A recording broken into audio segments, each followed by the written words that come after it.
find your flow, follow the map. Mile high dreaming's got your back. Denver skies. You might have noticed that our closing keynote is super epic. Just as epic is the person who's going to introduce our keynote. So without any further ado, sit down, relax. Let's close this thing out with a bang. Ladies and gentlemen, Gilda Hillaire.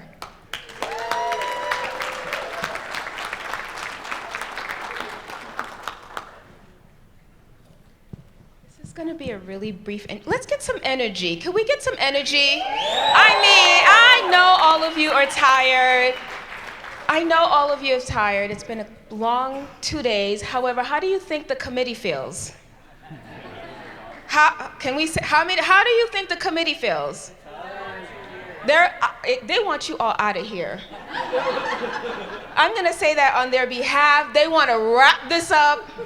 The volunteers, the sponsors, they want you all out of here. So what we're gonna do is whatever bit of energy we have from our toes all the way to our hair follicles, we're gonna give it to Astro's mom. Let's give her our and if there's people in the hallway, people in the back, if there's people in the hallway, let's get everybody inside this room, please. It's okay, don't be afraid, you could tell them to come in here. Let's get them all in here. All right. Thank you, Gilda. Okay. All right, hey there. All right, so before I get started, I do want to give a major shout out to Mile High Dreamin', all of you, the crew, everyone here that came, and community events by the community are incredibly special. This is my 6th community conference, and I am so excited to be here and invited. So Chris and Emily, thank you very much for inviting me, bringing me here. I'm just so excited to do this and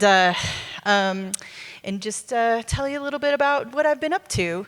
It's Rebirth is a word that I had to use because I don't know, lots happened this year. So I've never done a safe harbor slide. I've never had to do a safe harbor slide.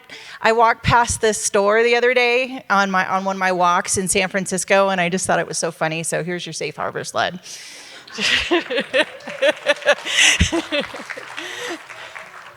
Alrighty. So, hi, surprise, I am your special secret guest, and I'm so excited to be here. You may know my work, you may not know my work, but I'll tell you all about it. And I worked at Salesforce for 13 years, just about. And I recently left because I was laid off. It was kind of nuts. But hey, I know, boo. Yeah, but before, but while I was there, I got to do all the things, and I got to do really fun things. And the most important thing is that I got to do it for all of you. This was my job, and it was so much fun. And in a lot of ways, I made my job. It was, I started out in developer marketing. I was a founder, one of the founding members of Team Trailhead Product. I'm a co-designer of the Trailblazer hoodie. My team has designed every single badge you've ever earned in Trailhead. And there's those characters. And because y'all love the characters so much, they became a part of the Salesforce brand. And then from there, things really just kind of took off. And I had literally the dream job. So I'm sad it's over, but I'm thriving. Things are good. I'm at Workato now, and I'm helping to grow their developer business and the community. And just all of that aside, I'm a creative to the core. I care about creative. I care about making good things, and I really care that people like to use and see and work with the things that I make. And so it's super important. I've loved being a plushie maker, a mascot maker, all those things. And I have all of my plushies, and I'm going to just hold on to them forever. And I love being called Astro's mom. It's fun to come in a room and be introduced by that. And I appreciate y'all saying it because I love it. So I'm going to show you a little bit of the work that I did at Salesforce, and then we'll just start rolling. So here we go.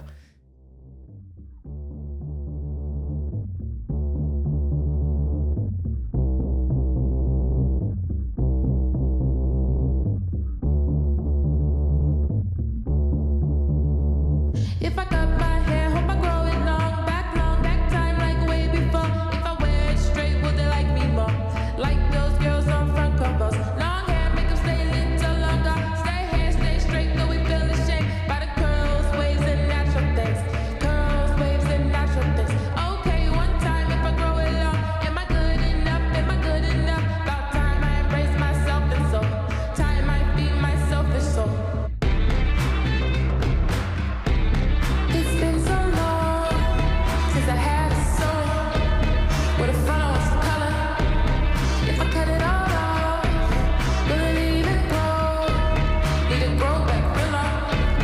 Gotta prove it all right. I don't want no struggles, I don't want no fears. I don't want no struggles, I don't want no fears. I don't want no struggles, I don't want no. Does it make sense to you? Why I cut it off? Okay, one time if I grow it long. Am I good enough? Am I good enough? Now time I embrace myself and soul. Time I feed myself and soul. It was so fun to make that. Yeah. My motto for sure was definitely I wanted y'all to have as much fun as we were having, because we were having so much fun on my team. So, and then it imploded. So, yeah, rebirth. It's a refresh. There's definitely a lot of feels that I've had since February, and I had to kind of do the work. When I found out that I was being let go, it was a moment, and it was like that moment where it just kind of takes your breath away. And rebirth, it definitely is time for a refresh. But before that refresh, it kind of feels like death. Like everything just stops. It's like, it's a death to dreams, a death to what if. It stops you in your tracks of the things that you were doing, and you have to kind of, think about how you're going to do things different. And it was a pause that whether or not I knew that I needed it, I did. And there was this saying that I saw on a brochure. And it was something that meant a lot to me to say, let the departure break your heart. And there's a flip side to that. It sounds heartbreaking. But the thing is for me, it's like, if it didn't break my heart, it wouldn't have been, like, if it wasn't worth it, or if it was, if it was just okay and it didn't break my heart, it wasn't worth it. So is that making sense? Like, it's this feeling that you have. And so this is the most insane thing that happened at Salesforce when I was there, was watching the Foo Fighters and the Mascots on stage together. And it was like such a moment. And it's just like, to say break your heart, yeah, it breaks my heart. It was so much fun. And I left with gratitude, and I'll tell you, it's like, I'm so happy it happened. I'm so happy you all got to experience it with me together, that, we all had a lot of fun. So this ain't a pity party. This is about creativity and transformation. And rebirth is the opportunity to do that. It creates room for change, new origin stories, legends, just like things that you just never know, it can happen, and you can make it happen. But before that happens, you got to really do the work, as they say. And you have to get comfortable with being uncomfortable. And this is something that I've felt even like at Salesforce, where I had to push myself to try something new. Challenges come all the time. And for me, I had to really think about what it was that I was going to do. And in the creative process, being a creative, I'm just like, well, I can do everything. I can do anything. But then it was like, if I'm going to put myself out there, how am I going to do that? And when I started working at Salesforce 13 years ago, I was a web designer. That was kind of how I saw me and my work. I don't see myself that way anymore. I see myself capable of so many other things and working with so many people, and it's so hard to kind of put that on a few pages of a portfolio and do that kind of stuff. But you're in the weeds in the beginning, of any kind of transformation, and when you're in the weeds, you got to really think about how are you stuck? What is it that you need to uncover? And so I wrote out a lot of my hard skills, soft skills, and really just kind of step back to kind of see what is it that I'm good at. And I did my portfolio during this time, and it was really interesting showing people who knew nothing about Salesforce what my website looked like. And it was so interesting to just kind of see like what I needed to do. I wrote the trailhead page 3 times, all this stuff just to kind of get to that place. I had that reel done, and it really was fun to just kind of take a collective step back, because trailhead's more than just a product. The community has so much heart. There's so much I wanted to share with the world about all of our work together. And it just, I had to really think about the best way to show it. And then, just like thinking about all that stuff, you got to let stuff go. And, in order to put your best foot forward, sometimes you got to leave things behind. But you always got to keep the good stuff, right? The special stuff. Getting sleep, super important. When you're going through just a transition of any kind, you got to get some good sleep. And I did. I had to really stop everything that I was doing. And I'll tell you, I'm a big advocate for sleep. Some of the best ideas for Astro happened when I was asleep. I remember one night telling myself in my dream, just saying, how am I going to tell the story about Astro? And I answered it myself. It was like, look at the name. It's in the stars. And that's where the origin story for Astro came from. They are a shooting star that landed on a cloud, just like all of us. We became transformed by what we saw, and we found friends, we found meaningful work, we found our purpose, and that changes everything. And so, so get that good sleep so you can get some good brainstorming in. I used to really talk about creativity of like where you pull ideas out of the ether. Like they just kind of come and you make these connections, and how, you take something out of its context, like the outdoors, and then you put it in a room. You put it, as a state of mind, a vibe, a feeling. When we started working on Trailhead, it was this idea about being your best self. Sometimes that happens when you're outside taking care of yourself, not necessarily in an office. We wanted it to just kind of be the non-office and just, go out there and do your best work. That's how you take an idea and you do something really special with it. You got to write stuff down, because number one, you're going to forget it. And that happens a lot. Like you have these really brilliant brainstormy ideas, and then you're like, that's cool. And it's like, what was it? And that happens. Write down your non-negotiables. I watched The Bear, and it was just like that was something that really came up. There's the process of ikigai, where you really kind of look at, what am I good at? What am I going to make money? How am I going to make money? What am I going to, how am I going to give back? What feels right to me? You have to think about those things and your values and just kind of how it all kind of comes together. All of those rainstorms, they make way for rainbows. And it's a wonderful moment when you get to that place and you're just like, wow, I'm ready. And I felt that way. I felt that way when I was ready to get out there and just to try new things. It's fun to just, always be curious. In the creative process, in your life, we're all creatives. And my job as a creative is to help you all be creative too. Creative in your problem solving, creative in just how you're going to face challenges, creative, just on how you're going to make an event memorable and meaningful. And I just can't say enough about curiosity. Astro is the epitome of the beginner's mind, that idea that you can you can try anything, and if you have your mind to it. On the flip side of that curiosity, there is AI, and AI is going to be very useful for a lot of people. We all need to learn it. And the thing about AI is that, they say that, the jobs, AI is going to take your job. It's not AI is going to take your job. It's the people that know AI that are going to take your job. And so you got to know the AI. And, there's this feeling that I had just thinking about creativity as a whole with AI, and it doesn't replace you as being a maker, as being a creative, as a thinker and a doer, you always have to be a part of the mix. AI cannot replace these memorable, meaningful things in your life. AI can't hold the most wonderful, special thing, in its hands like you can. AI doesn't know how to do things. It doesn't know how to kiss. It doesn't know how to have feel sand in between its toes. All of those memorable experiences. When you're at the concert and you let the camera take the picture of the thing rather than you seeing the thing, you got to see the thing. You got to be a part of the thing. And, when you're making the thing with AI, how you make it is just as important as the finished product.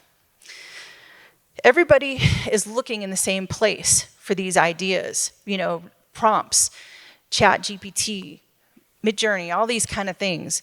But sometimes you might just need to look inside yourself. I think the thing that I really love about just the human mind is just that creativity of just I had this crazy idea and I made it, and I thought of it and it just kind of became this thing, and it's fun how those things can happen.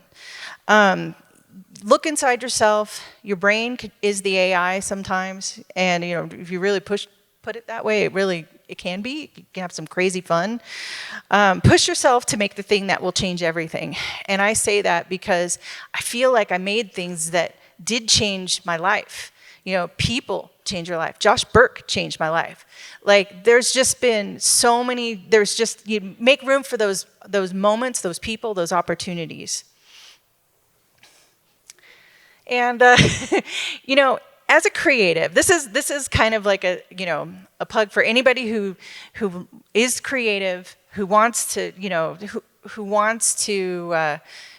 just make the case for creativity, is that there's a lot of stuff out there, especially in B2B and tech, that looks exactly the same. You can put your thumb over the logo in the top left corner of a website, and it could be for anybody. And I think it's really important to just, remember SpongeBob. Think about this. Stand out in a sea of sameness. It's a marketing term that people use, and I took it literally here. It's SpongeBob in the sea. But I think there's really something about, the case for being different, because you'll stand out. You create connections with your community. It can be very, very memorable. Because safe is what? Boring. And when your work starts to look like everyone else's, it becomes, it's, meh. And then when your work starts to look like everyone else's, it becomes forgettable. It just blends right in. There's a thing, but, don't always go with your first idea. And this is definitely probably one of the worst things I've ever designed. It never saw the light of day, except for this, the little keynotes. But it's oh my gosh, if we went with this shirt, Astro would not exist. So this was this thing, we were doing Developer Week for Salesforce 1, and I'm banging my head on the table. We made so many dang shirts, and it was just, it was just trying to find the right thing, and it was Rochelle, let's just make an astronaut. That's so cute that, Hello Kitty in space. Come on, let's just do something different. And then we did something different, and then what do you know? It's fun. You get to see stuff like this. This feels different. It was such a fun thing to see something that just came out of the love of bringing the community together to show how Salesforce brings companies and customers together. It was pretty cool. And this was kind of a time where I would just say, pinch me, is this really happening? Because it was so cool. And, you've always got to have more than one idea. And so you see this one on the right where there's there's a helmet. This was for the Sphere in Vegas for F1. And the sports and partnerships team was trying to think of a fun stuff to do on the Sphere. And they had this idea of a spinning helmet. And I was yeah, okay. It does the thing. It plays with the Sphere, and you can see it from all different sides. And Salesforce F1, let's do it. But then there was Smush Face, this other idea where the characters are involved. That was way more fun. So Smush Face is one of my favorite things. I think it's probably the biggest thing ever with my characters on it, and it's just like, that was really, really cool. I have this as a sticker, been passing it around. If you didn't get one, let me know. But, you know, it's so fun. The best idea is get your attention. And, you know, I don't know if everybody has like an opinion on CRM, but they definitely have an opinion on goats and bears and Einstein in your creative, and I got to hear all of it. And it's so much fun to just hear people talking about it, good or bad. If they say, I don't know, you know, they were talking about it. That's what I mean by standing out in a sea of sameness. It's just like really, it just gets people talking. It gets people connected. I always find that the characters are the best icebreakers because I've met so many people because of these characters. It opens doors. I've come here to see you all just because of these. And it's just, you know, these characters create connections. They create relationships, friendships, business partnerships, opportunities, just dreams come true. So many wonderful things. So, you know, keep working on your craft. Keep working on your, you know, just kind of like how you do what you do and share it with the world. Be bold and, you know, just think about all those things I said. Let stuff go, write it down, all that stuff. And keep it weird.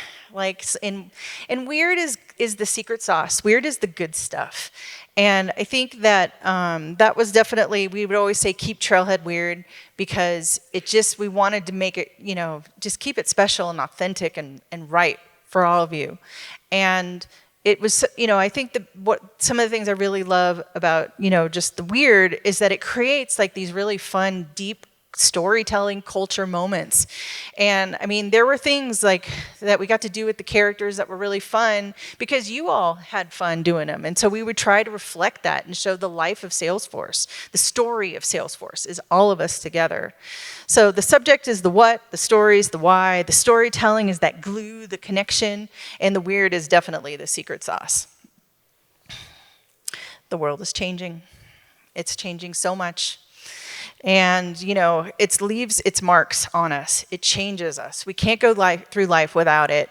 And, you know, there's just things that we can take with us, things that just, you know, will bookmark for the future, things we want to let go. You know, but the things you want to hold on to are the things that make you feel good. The things that really are the things that just make you just have the warm fuzzies and, you know, or just makes you want to call a friend or send them a picture and, you know, and just say, hey, remember this? And, you know, those things, it's your specialness, I like to call it. And don't lose that. Keep it with you. And, you know, at the same time, give yourself the space to let new ideas grow. This is Dewey. I worked on Dewey with my tiny mighty team at Workato, and Dewey's going to help people understand agentic AI. And I'm excited that, you know, I get to work with a new friend. And I'll tell you, 10 years of character building helped me make Dewey, you know, just in a very short time. And I'm excited to see what Dewey can do. And I got Dewey stickers if you want any Dewey stickers. And yeah, so it's just like this idea, you know, to open at the close. Rebirth is a crazy process. It's a journey, right? And the journey is the destination. It's the thing that we all go on. Sometimes there is no finish. It is just the life we are on. Enjoy it. I'm so glad you're all here. I think that, you know, you can be anything that you dream to be too. What I did, you can do it too. And, you know, I think that it's, you know, just let's continue to have fun together. I love the Salesforce community. I felt it was so important for me to be here and to just, you know, to share with you. And I appreciate every time I come into a room, I feel welcome. I get hugs. I get those bear hugs. I'm just from the bottom of my heart, thank you so much. And I'm always here, always cheering you on. And it's just thank you so much, Trailblazers. You mean the world to me. All right, Gilda. Find your flow, follow the map.